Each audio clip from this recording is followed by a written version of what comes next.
We belong to the community, we're from the community, and we can figure out how to navigate through times when there are more resources and less. How do you define what good care looks like today for communities that you serve? Trust is one of the most important factors in healthcare and one of the hardest to build. For patients to seek care, stay engaged, and achieve better outcomes, they need to know they are being seen, heard, and treated with dignity. Today's guest understands that better than most. I'm joined by Naseema Shafi, CEO of Whitman-Walker Community Health Center, an organization that has been serving the LGBTQ+ community and advancing healthcare access for more than 50 years. From its leadership during the HIV epidemic to its role today as a nationally recognized provider, researcher, educator, and advocate, Whitman-Walker has helped shape what patient-centered care looks like. In this conversation, we'll explore how trust influences access to care, why community health centers are uniquely positioned to reach underserved populations, and what it takes to sustain that work in the face of growing financial and workforce challenges. We'll also discuss the policy choices that can strengthen access, improve outcomes, and ensure healthcare systems truly meet people where they are. Naseema, welcome to the podcast. Hi. Hi. It's really good to be here with you. I'm so excited. Me too.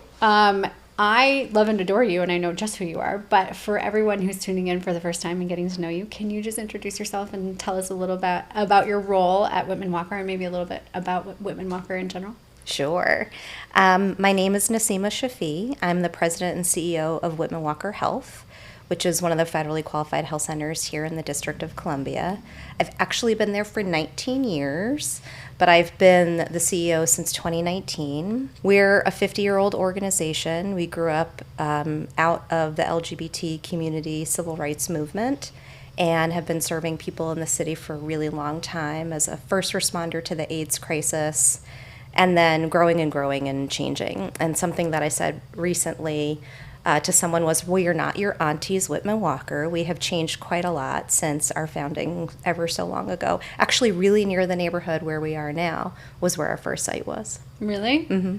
So tell me about that. Like, what does the transformation look like in terms of like where you started, where you guys are today? So we still have a really deep commitment and roots in the LGBTQ community. That community has grown and shifted so much over the years, and we still take care of a lot of people living with HIV.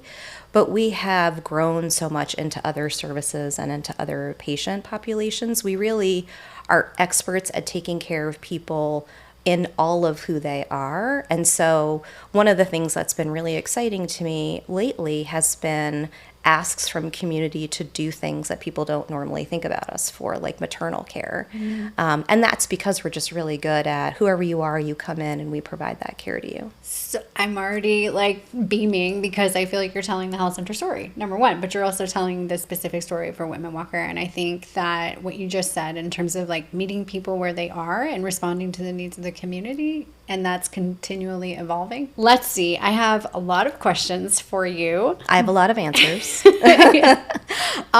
So I would love for you to speak to how do you define what good care looks like today for communities that you serve? I think it's defined by the patient. And I think that's one of the hardest challenges because they walk in with multiple things that they need done that day, and we have a list of things we need done that day, but it really is about them and what they need.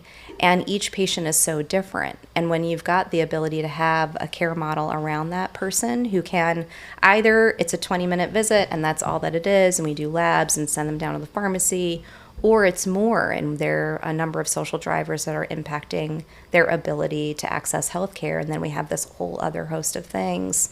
But it really needs to be driven by their needs, and I think our team is very good at listening for what that is, and then referring within our own ecosystem to try to get those needs met. I know things have transitioned, or that they are constantly evolving, but are there elements of those early days and that early work that's informed the continued approach that you guys take now? Absolutely.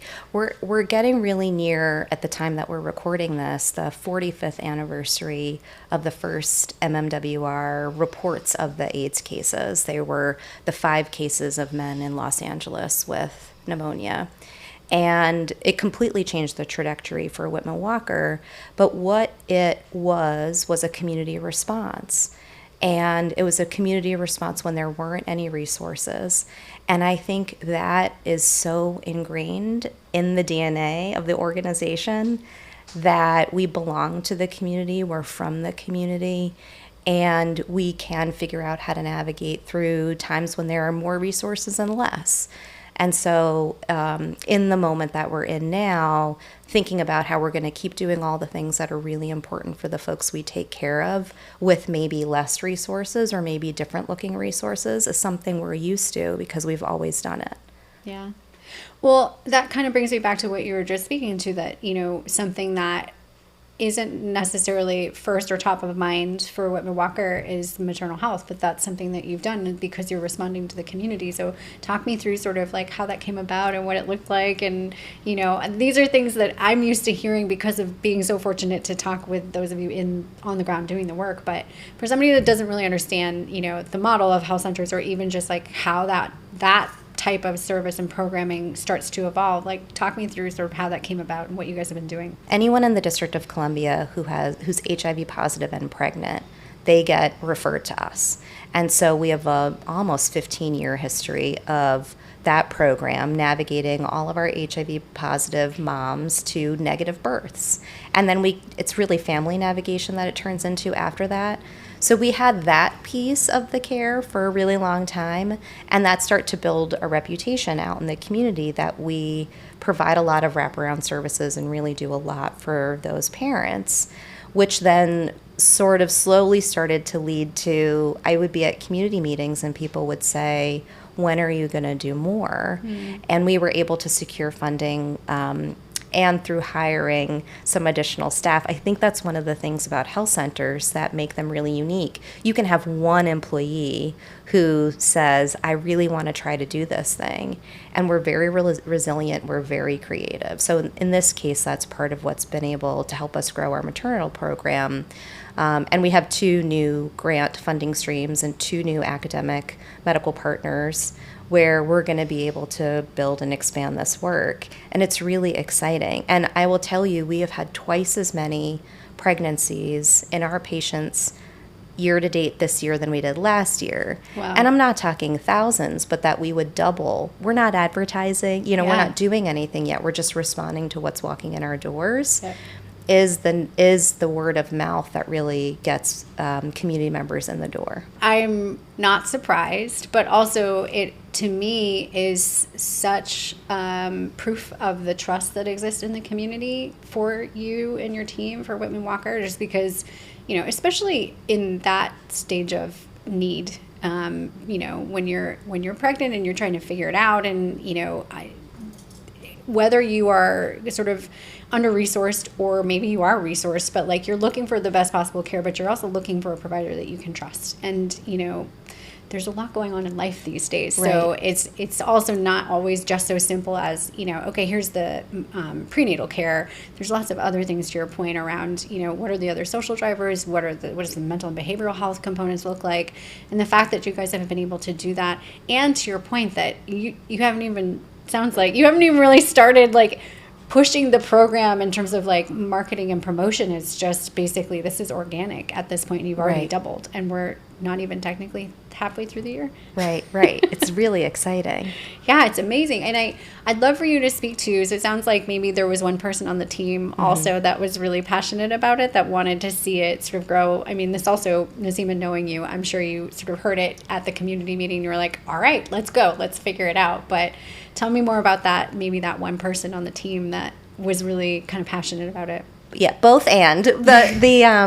The person who runs our family navigation program is one who's a social worker by training and just sits with these families. And actually, in that person's case, a lot of their portfolio are people who are perinatally infected, who transition out of the children's sort of environments into our environment as an adult.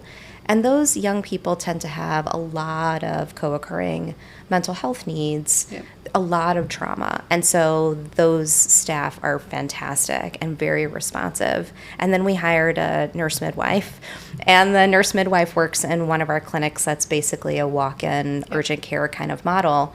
And they were thinking about, we're running this, walk-in model of care. If folks walk in and they're pregnant, I want to be able to do more for them, and I have the skill set. So, so how do I do that? And just started to ask questions.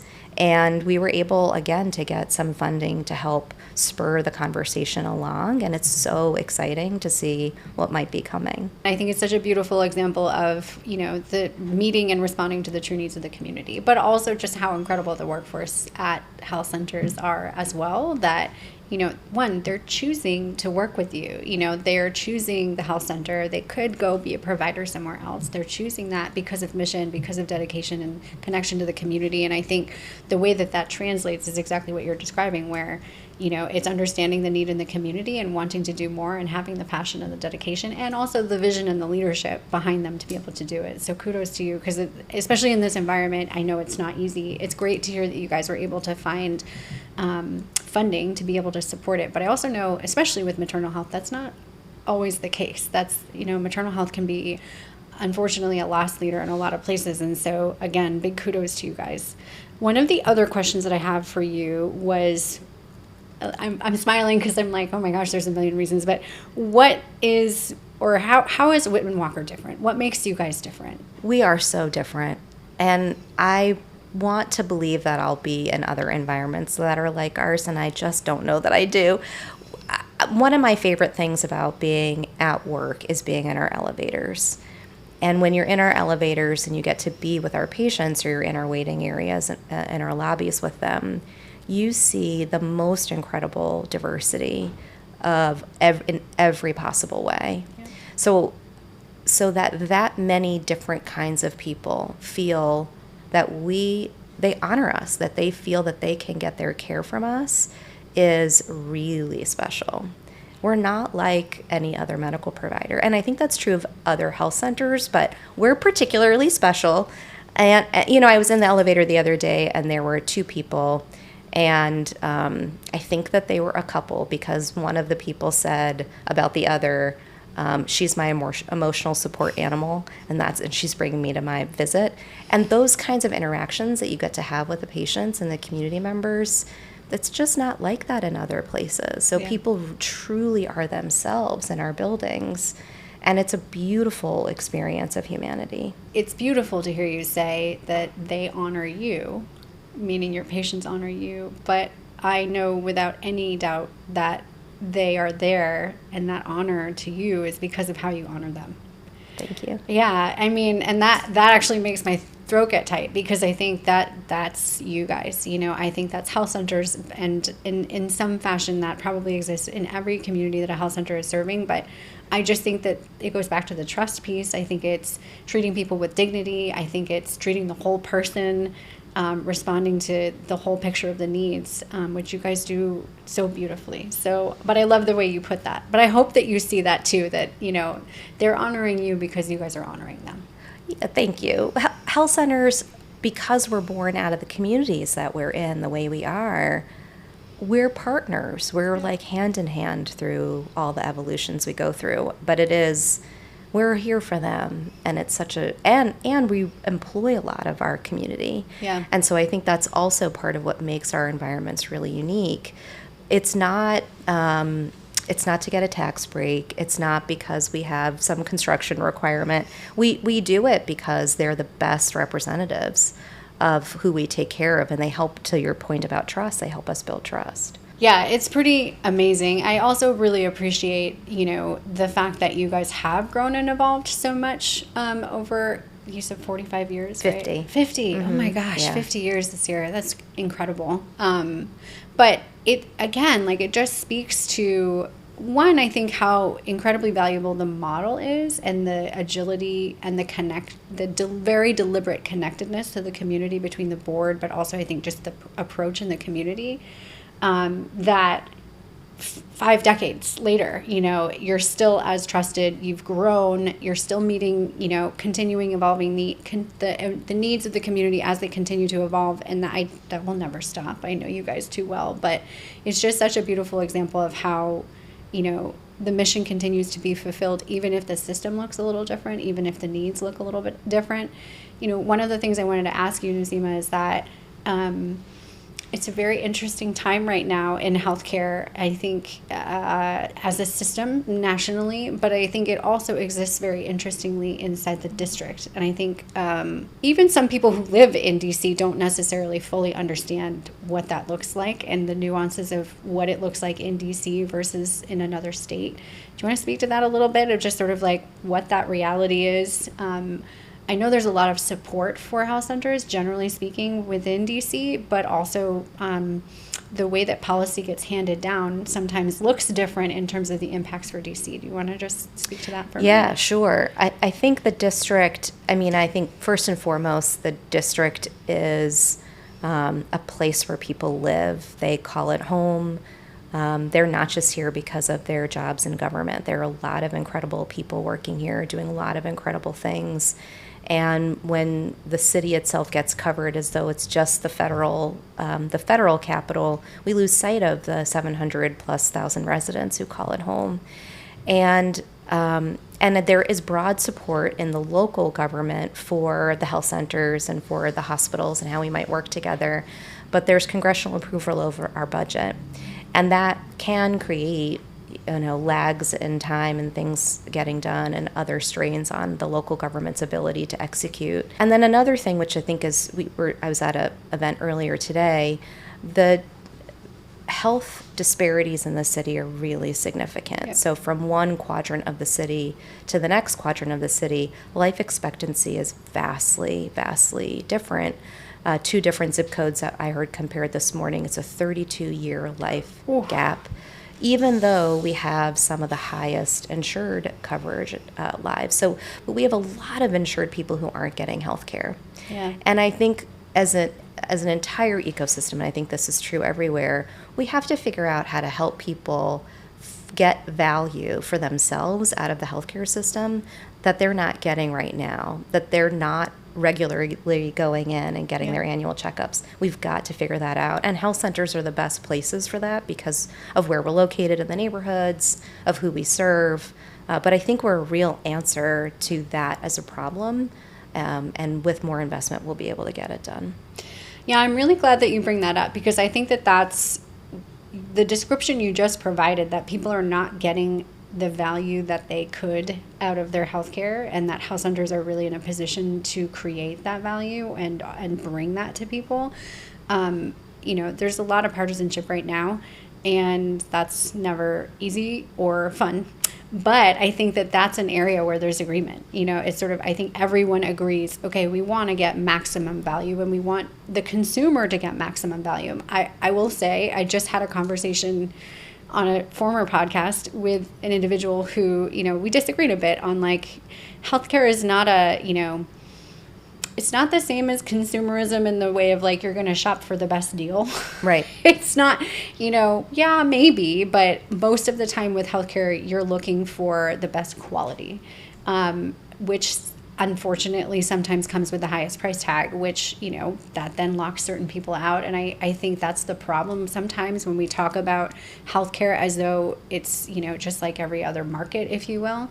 But I think the value proposition that you're talking about, both in terms of the savings and the return, but I think also to your point about the patients getting value out of it. Right. And that what that looks like in terms of managing their health, improved outcomes, savings, all of the things that we know come through and exist. But is that something that you guys have focused on at Whitman-Walker in terms of helping your patients to understand that value, or sort of making that connection? Because I also think we, the collective, we have some work to do to help educate consumers in that way. I don't, again, because it's a little tricky with healthcare. It's not exactly apples to apples in terms of make sure you're extracting the greatest value. Yeah, I think we haven't done enough, and I think it's a really hard thing to do. One of the areas where I think we've tried is we have the oldest medical legal partnership in the country. So we've had attorneys embedded in our care team literally from our founding. And that's partially because we were first responders to the AIDS crisis, and so we needed lawyers to help our patients. But as a result of that, our insurance navigators are such pros, and we go through a lot to help people get and stay insured. And many of those folks aren't our patients. We're sort of an open enrollment site. We also do something called a Medicare Part D clinic every year, where we go through someone's Part D plan and help them find a better value plan if they need it. And I do think in those conversations where it's not with a medical provider, but with one of those other kinds of services that can help explain to the patient what all this stuff means, where we've made the most inroads. And actually, in one of the programs out of our legal team, it fed a lot of our patient growth, because in some of those conversations, the question was, do you have a doctor? And so we were answering a legal need and then feeding people who hadn't had medical visits into our care. My gosh, both of us, you are running a health center, and I am, fortunate to be at ACH and, of course, with ACU and working in health policy all these years. But it is complicated. It's complicated. I mean, helping my own family members to try to navigate, particularly Medicare and different parts of the insurance world, and even for myself, when there are questions, it is extremely complex. So bless you guys for doing that work. But also, I think that's another one, in the general context of, what does it look like? And when I think of traditional health center population, do you have the time? Sometimes it's hours on the phone. Sometimes it's, if English is your second language, good luck. It's hard enough to read it if English is your first language. So the fact that you guys are doing that, one, I just, so much gratitude. But I also think that that's a great example of that's for everyone.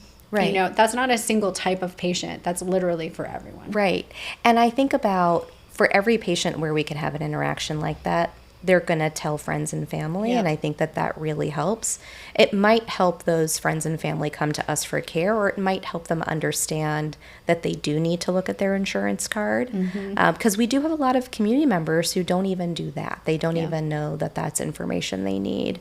But the other thing that this made me think of was the amount of healthcare that gets delivered at a pharmacy counter.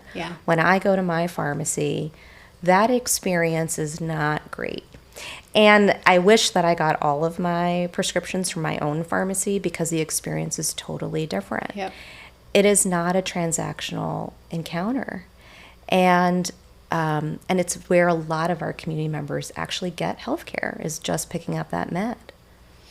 It's really interesting that you say that, because there's been a lot of discussion in the policy advocacy space lately about the role of pharmacy and sort of an integrated care model. And it's always been a part of the integrated care model. And I think health centers have actually been sort of leading in that way for a long time.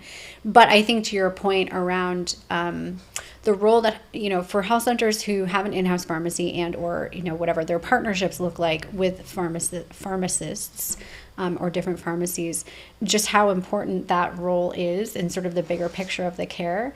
Can you talk about that a little more in terms of what does pharmacy look like at Whitman-Walker? Sure. I mean, everything from we run some adherence reports on different medication uses. I was asking recently of our pharmacy team for antipsychotics. Are we looking at adherence at antipsychotics, and should we be doing additional outreach to anyone who hasn't picked up those medications?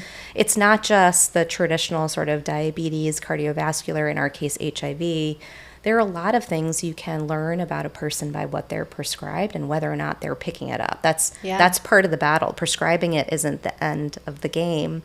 And then we also have the level of integration we do a lot of long-acting injectable PrEP, which when you think about the beginning of the AIDS crisis and fast forward 45 years, that you can take one pill once a day, or you can get an injection every other month, or an injection every 6 months to prevent HIV. It's really extraordinary, but it requires a lot of coordination with the pharmacy team.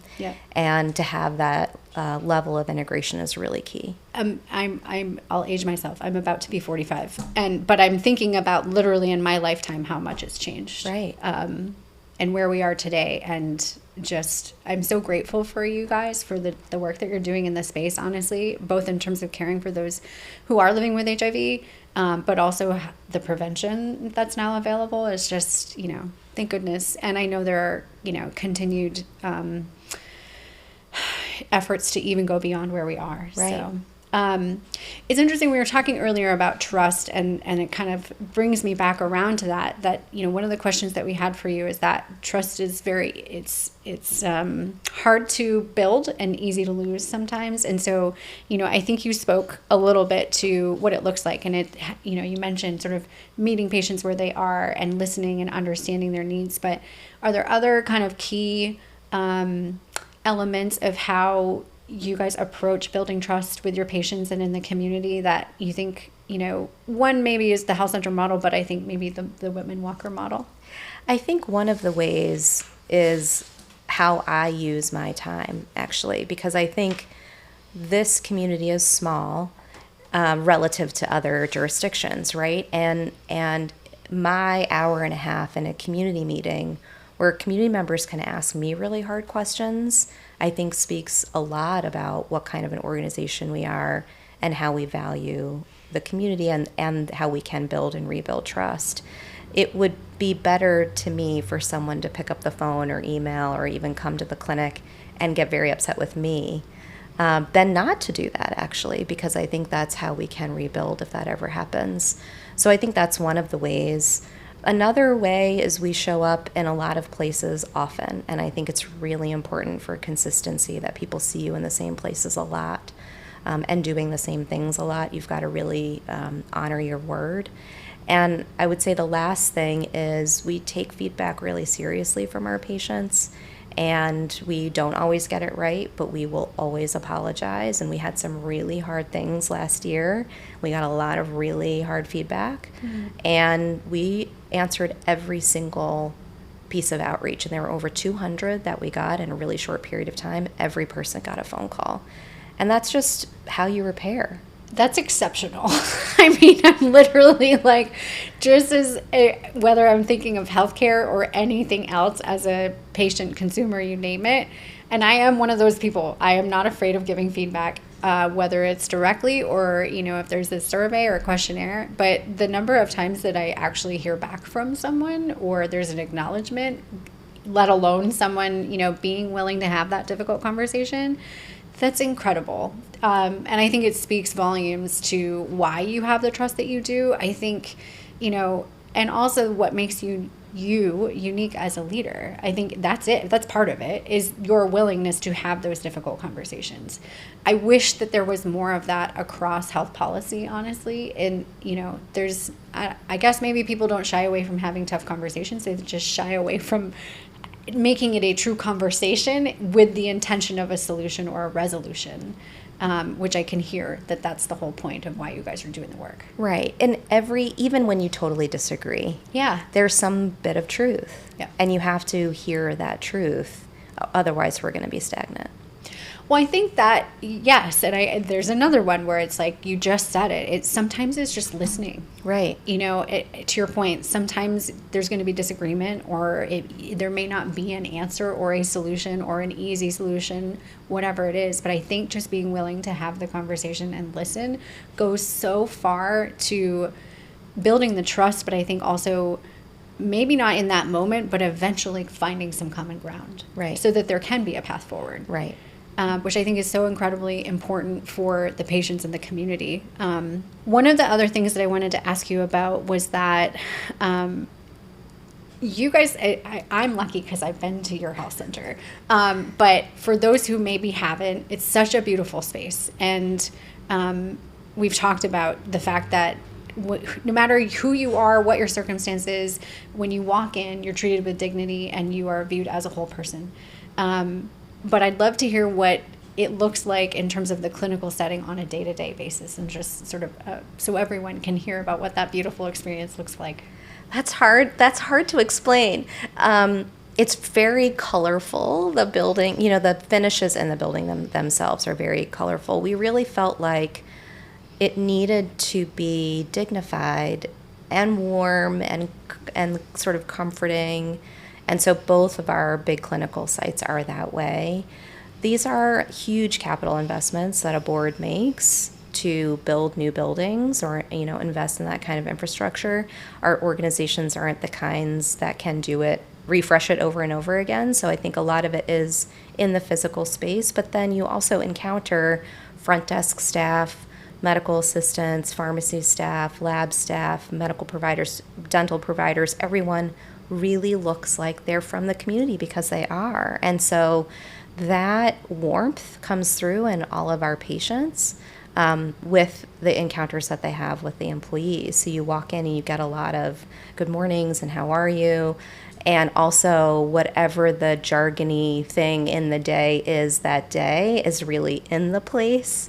I think it keeps me young at the same time that it ages me. It's really fun. But it's also, we've been in the neighborhood that we're in Northwest DC, we've been in for over 40 years. The neighborhood that we just moved to in Southeast, we've been near for almost maybe 35 years. And I think then you've got generations who know us in those areas that also shows up. So it's just really, it is a little hard to explain, but it feels like home. So I'd love for you to talk about how sort of that integration changes what you're able to do for your patients. So we've been really lucky to do clinical research since 1987. And we were able to do it in the early days because of the AIDS response and the crisis response. So we evidenced every HIV treatment and prevention modality as well as Hep C, participating in phase 3 clinical trials. But we've also shifted our relationship to the academic medical centers through our research work and grown an entire generation of PIs who can do research in other places, and they've gone on to do really important and great things through their work at the clinic. And then we formed an institute where we could move our research policy and advocacy work to. And I think that idea that research feeds the design of care and vice versa, now we're doing implementation science as well, and that you have to then take those things and try to think about policy. Because we've had the legal services as part of our team and the medical legal partnership for so long, we've always been advocating for how policy can be more responsive, how the laws can be more responsive, how the laws need to be changed. And so thinking back even to the implementation of the Affordable Care Act, we were really, really active in making sure that our local plans would cover everything that we think is necessary for primary care for all of the communities that we serve. And you think about the numbers of people that were not able to get health care because of pre-existing conditions. We're living with HIV and where we are now. A lot of those kinds of advocacy and policy efforts were because of Whitman-Walker Health staff. Thank goodness. That's what I would say. Please don't stop ever.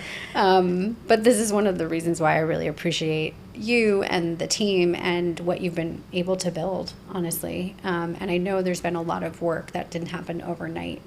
But I also think it's really an important flag because I think I'd love to see even more engagement across health centers in the research space in particular. Me too.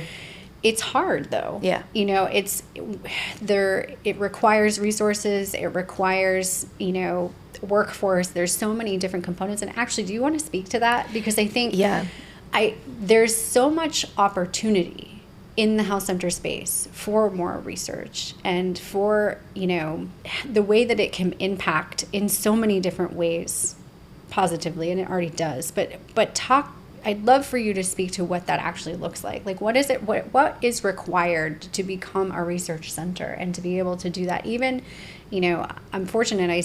I participate with WIN, Excellence in Clinical Diversity, clinical trials, and the desire to work with health centers is massive. But it's really challenging because not every health center is in a position to do it. So I'd love for you to talk a little bit more about what that actually looks like and what's required.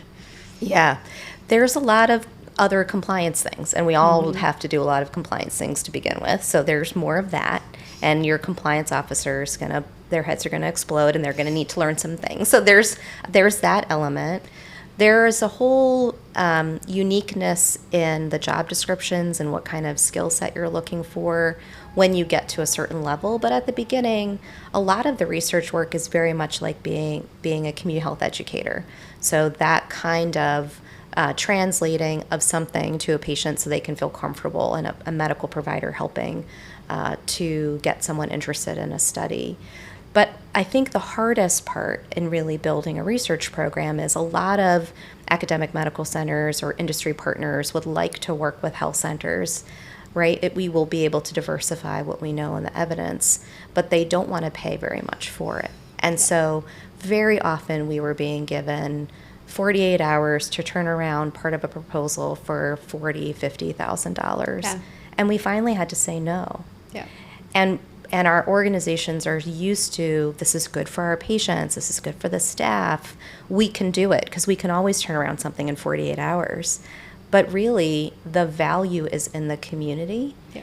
And to reposition ourselves into a position of power requires saying no and then having some difficult conversations where you find the partners who value you appropriately. And I think what health centers across the country, we are the largest primary care network. Yep.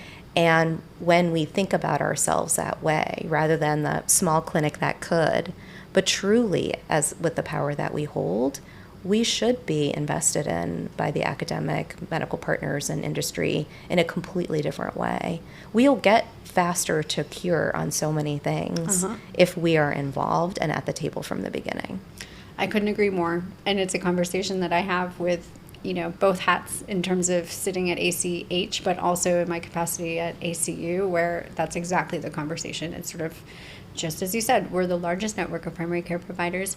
You need to be engaging with our community and our patients in order to validate what you're trying to do, but it requires resources and it requires investment. It can't just be, to your point, okay, you have 48 hours to respond to this and figure it out.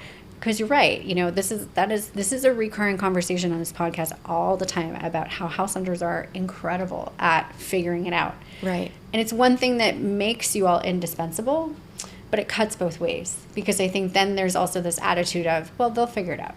You know, whether it's policymakers or industry or academia, it doesn't matter. But I think we have matured, as a program, and I think there's still a little bit of that mentality, certainly, of the sort of the health center that could, like you said. I love that. But I think maturing into this attitude of, and this, stance of, yes, we can, but also, you need to figure it out for us, because the value that we bring and the opportunity that we bring as the network that we are individually and as that network is just massive. Right.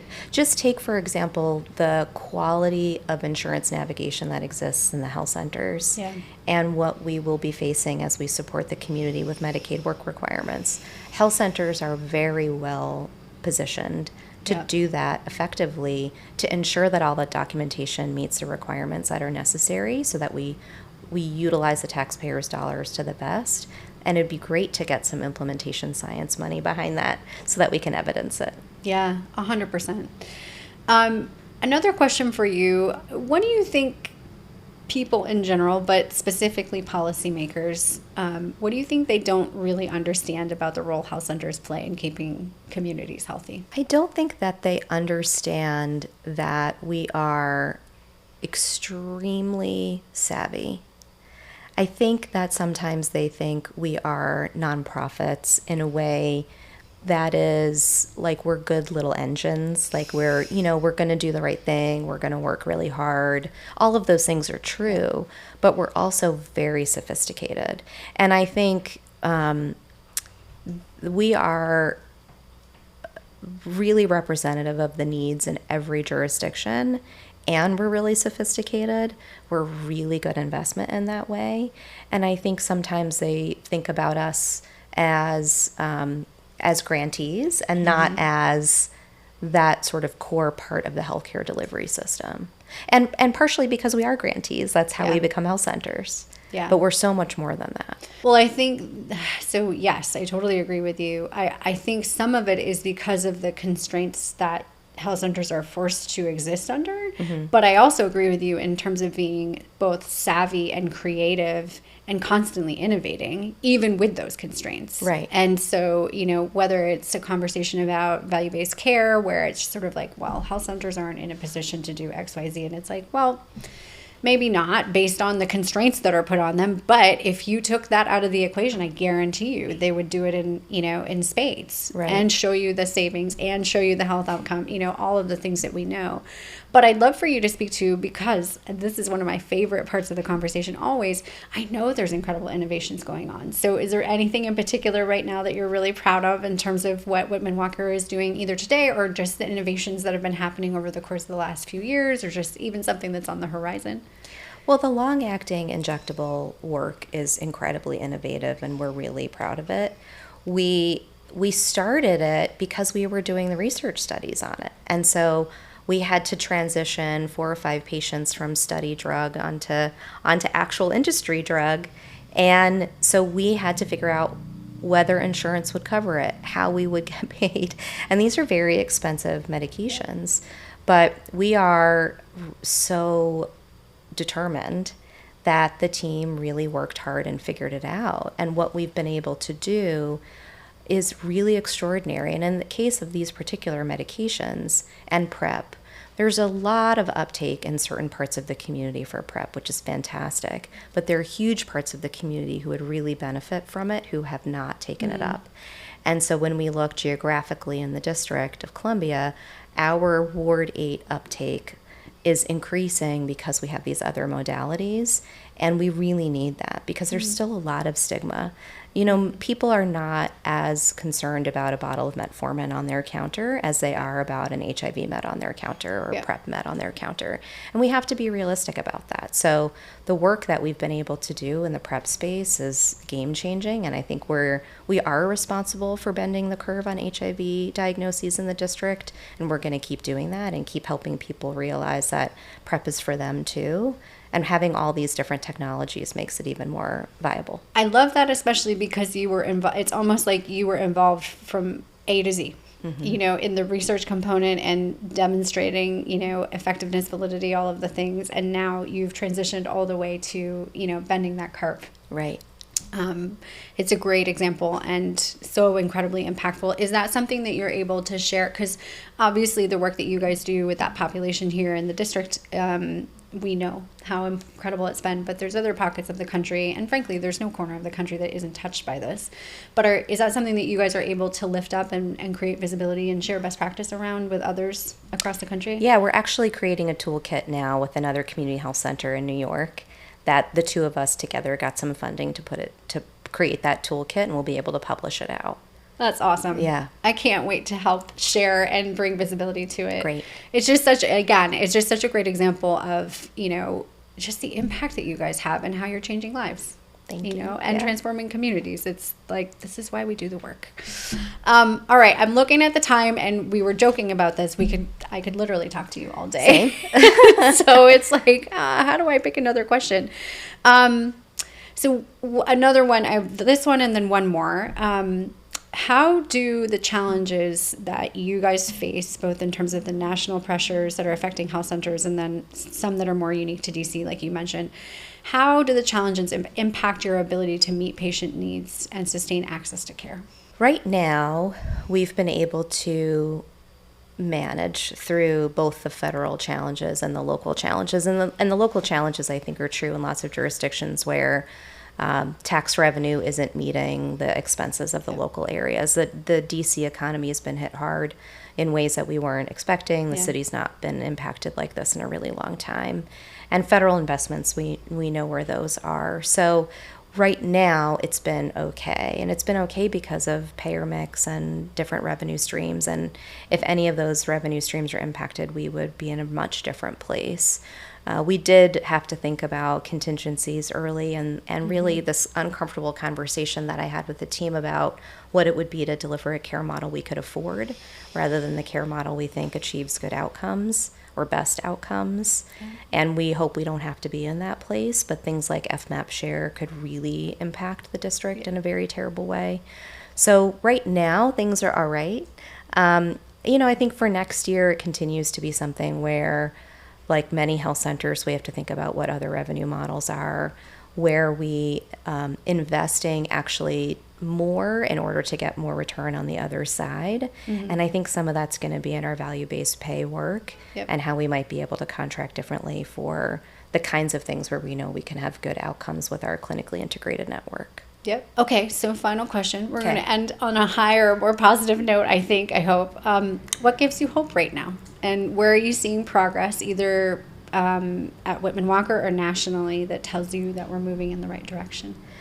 So at the end of every Whitman-Walker board meeting, we share an impact story. So I think about, I've got these incredible volunteers and they are spending a couple hours with me. Let me leave them feeling good. And a story that was recently shared, we've got Pride events happening in the district right now, was about a young person who told our staff that we saved their life. And their parent was standing behind them with tears in their eyes in gratitude that we are a place where they feel safe to get care and that we saved their life.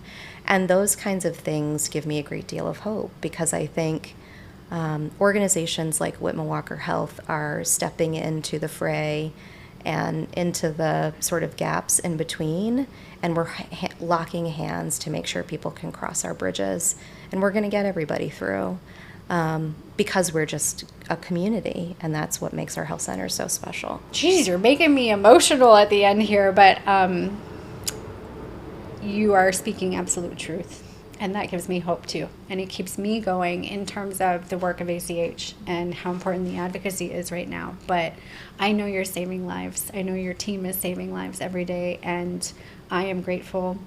My entire team is grateful. But frankly, I think the entire country is grateful. They may not even realize that it's health centers specifically, and Whitman-Walker specifically here in the district. But thank you for everything that you're doing. And I can't wait to have you back, because I think there's so much more that I want to talk to you about. But I also think there's some really cool things happening. And I'd love to have you back to talk about, even the toolkit that you're creating, and just sort of, how to spread the word about that, because it's so important. But thank you. Thank you. Thank you for everything that you do. It's really important that you're taking our voices to the Hill as often as you are. We're going to keep going, but we need you to keep doing what you're doing. We will. Together, we're going to get it done. But Right. Thank you, Naseema. Thank you. Okay. Naseema, thank you for joining us and sharing your perspective. Today's conversation is a reminder that access to care is about more than coverage or convenience. It's about trust. When patients feel seen, respected, and supported, better health outcomes follow. For more than 50 years, Whitman-Walker has demonstrated what patient-centered care looks like, helping to strengthen both individual lives and entire communities. Thank you for listening to Community Health Centers Unfiltered. If you enjoyed this episode, be sure to subscribe, share it with a colleague, and join us next time as we continue exploring the future of community health centers. Until next time, thanks for listening.